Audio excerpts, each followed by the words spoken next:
एक जंगल में बहुत सारे पक्षी एक साथ रहा करते थे। एक दिन एक कबूतर कहता है, जंगल में एक नया चील आई है और वह काफ़ी पक्षियों को खा चुकी है। तो टूनी चिड़िया कहती है कि उसे जंगल के नियम और कायदा कानून के बारे में जानकारी नहीं है। क्या उसे नहीं पता कि कोई भी पक्षी अपने जंगल के पक्षियों को नहीं खाएगा?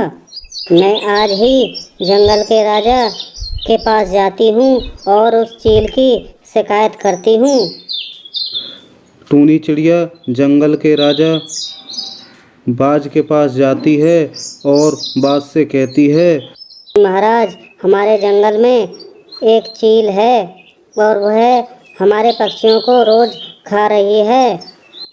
बाज कहता है, ये गलत बात है, तुम चिंता मत करो, मैं उस चील को अभी बुलवाता हूँ और उससे कहता हूँ।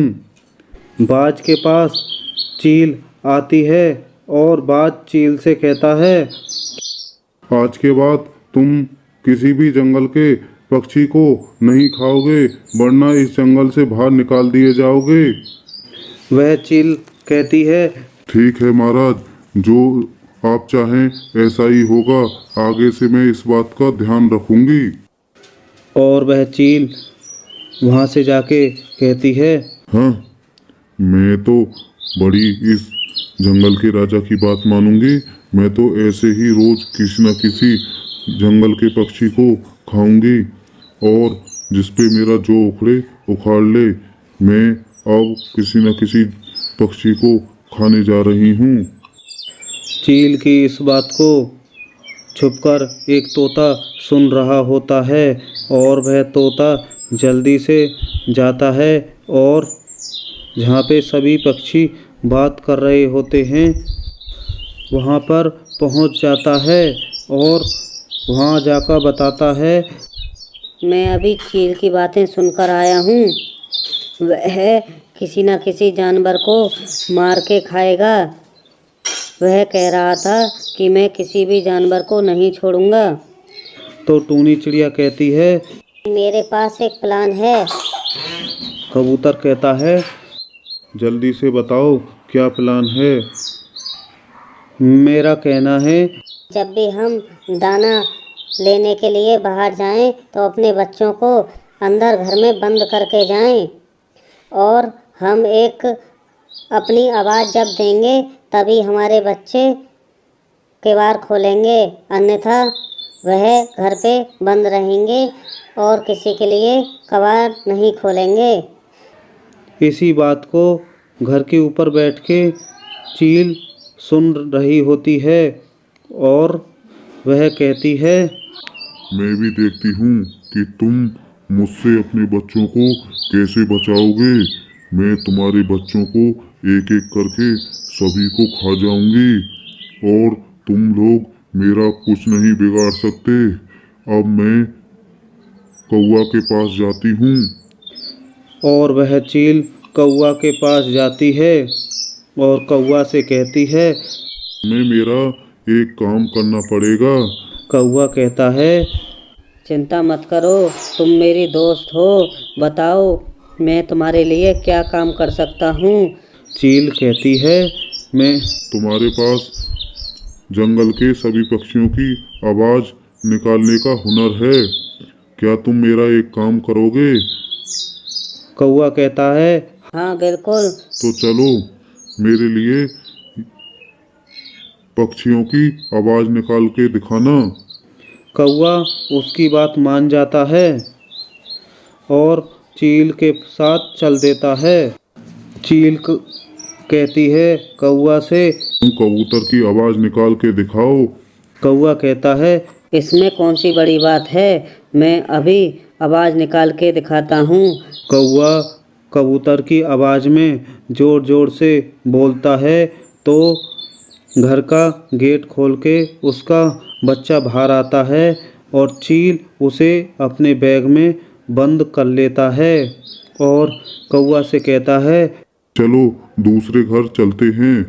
फिर दूसरे घर चल के चील कौवा से कहती है, तुम अब चिड़िया की आवाज़ निकालो। कौवा कहता है, हाँ हाँ बिल्कुल, मैं अभी चिड़िया की आवाज़ निकालता हूँ। वह चिड़िया की आवाज़ निकालता है और घर में से चिड़िया के बच्चे बाहर आ जाते हैं और चील उन्हें अपने बैग में भर लेता है और कौवा से कहता है, तुम तो बहुत बढ़िया काम कर रहे हो, चलो अगले घर चलते हैं। अगले घर जाते हैं तो कौवा को कुछ शक होता है। चील कौवा से कहती है, तुम अब चिड़िया की आवाज़ निकालो।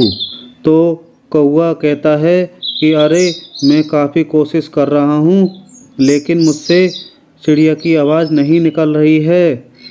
चील कहता है, कोशिश करो, तुम निकाल सकते हो। कौवा बहाने भर देता है तो चील वहाँ से बैग लेके चला जाता है। चील के जाने के पास कौवा चिड़िया की आवाज़ निकालता है तो चिड़िया के बच्चे बाहर आ जाते हैं। कौवा पूछता है, अरे कैसी हो बेटी? तो चिड़िया की बच्ची कहती है, कौवा चाचा, आप मेरी मम्मी की आवाज़ क्यों निकाल रहे थे?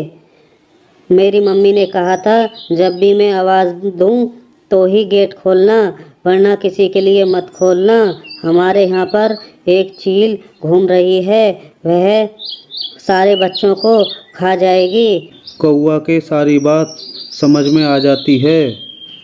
कौवा के सारी बातें समझ में आ जाती हैं और वह चील की चाल समझ जाता है। इधर चील अपने बैग में उन बच्चों को लेके अपने घर की तरफ चलता है। वह सोचता है कि मैं थोड़ा आराम कर लूं। वह एक नदी के पास बैग को रखकर आराम करने लग जाता है।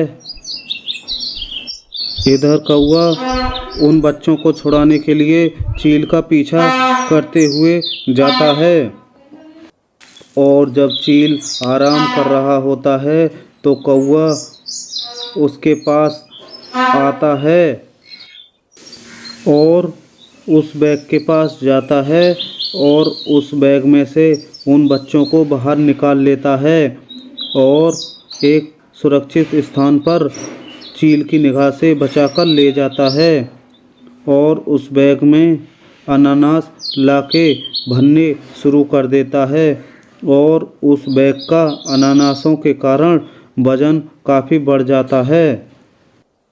फिर चील उस बैग को लेके अपने घर की तरफ चलता है।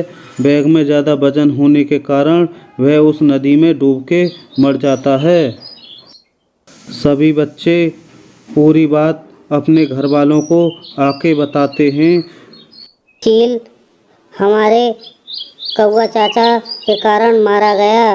सभी जंगल के पक्षी बहुत खुश होते हैं और कहते हैं, उस नीच कपटी चील के साथ यही होना चाहिए था और सही हुआ। अब हम खुश हैं और जंगल में अब हमें डरने की कोई भी ज़रूरत नहीं है।